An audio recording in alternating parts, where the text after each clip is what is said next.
Joseph Kessel nous disait « Il ne reste plus que 3 pays perdus, l'Amazonie, la Papouasie et la forêt d'Hôte. » Des voyageurs en étaient revenus la tête pleine de merveilles.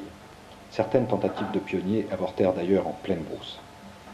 Mais leurs récits fabuleux nous incitèrent, mon caméraman Ricodas et moi-même, à partir à la découverte de ces contrées sauvages.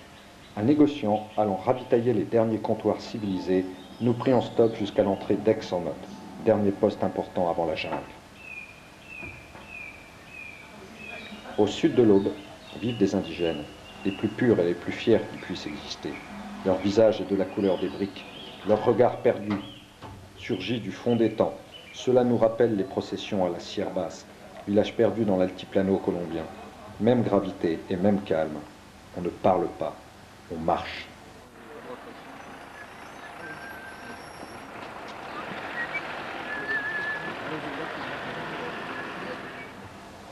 D'autres passent des heures entières, accoudés le long d'un comptoir. Il s'agit en fait de désespérés, atteints d'une maladie due au climat local, le spleen. Ici, les guerriers vivent dans une grande case appelée gendarmerie. Ils ont sédentarisé après bien des efforts des êtres aux mœurs simples qui, il n'y a pas si longtemps, étaient des nomades, comme en témoignent ces caravanes abandonnées depuis peu et ces véhicules robustes qui devaient sans doute les tracter. 10 heures, nous avons rendez-vous avec Doudou, notre guide, à la sortie du bourg que nous quittons sous la pluie battante, direction le Val-Dreux, en route vers l'aventure. Nous sommes tout excités à l'idée de pénétrer dans ce monde des hommes du pré-atomique. Nous traversons Saint-Marc et arrivons enfin à Marais-en-Othe.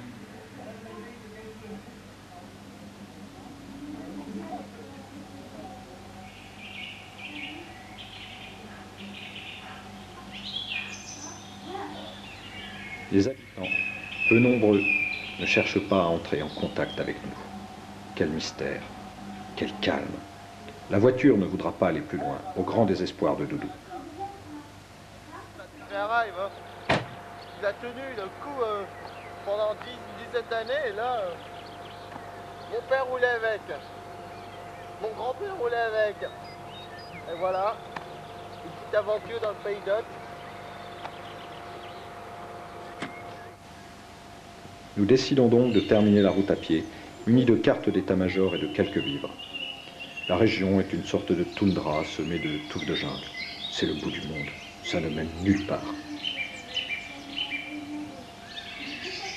Doudou, apeuré, s'enfuira à la première occasion, nous laissant seuls, perdus dans cette immensité.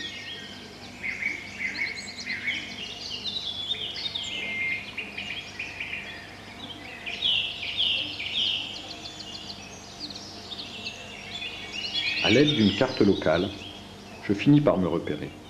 Ici, par le sentier, nous devrions rejoindre la piste du Val-Dreux. Pas âme qui vive dans le secteur. Les derniers colons ont quitté la région, trop rude et impitoyable. La forêt se métamorphose en région glauque.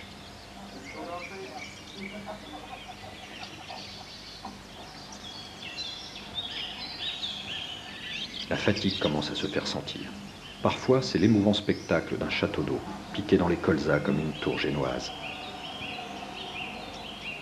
Heureusement, les pistes sont assez bien balisées. Les pionniers sont passés par là. Soudain, incroyable, nous touchons au but, le Val-Dreux. L'endroit semble dangereux. Les bêtes sauvages sont partout. C'est visiblement un territoire de chasse.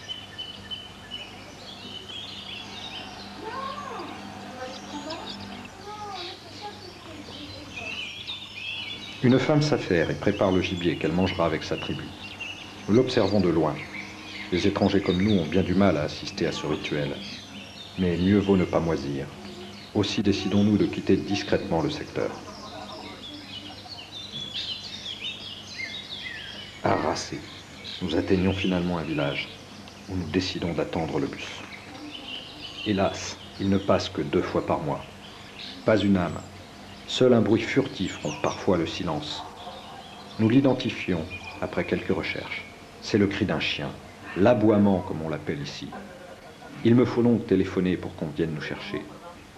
Il est 16h55 Et l'attente sera longue. Joseph Kessel avait raison. Que d'émotions et de sensations fortes.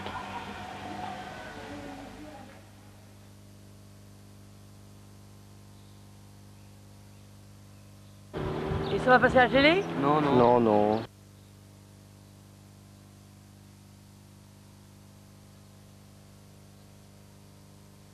Et ça va passer à la télé? Non, non. Non, non. C'est pour nous. Pour vous, un reportage pour vous? Ouais, ouais. C'est bien?